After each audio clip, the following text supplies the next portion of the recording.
या regional testing फॅसिलिटीचं उद्घाटन केंद्रीय मंत्री मनोहर लालजींच्या हस्ते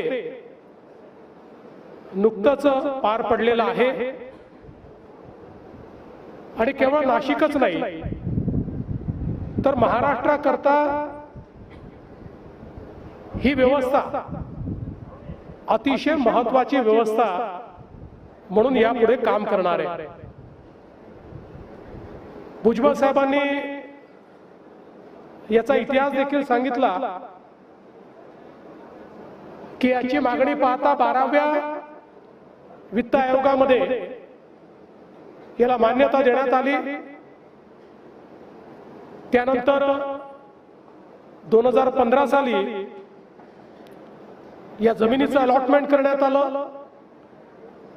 2019 साली याचं भूमिपूजन करण्यात आलं आणि आता याचं आज आपण उद्घाटन केलेलं आहे।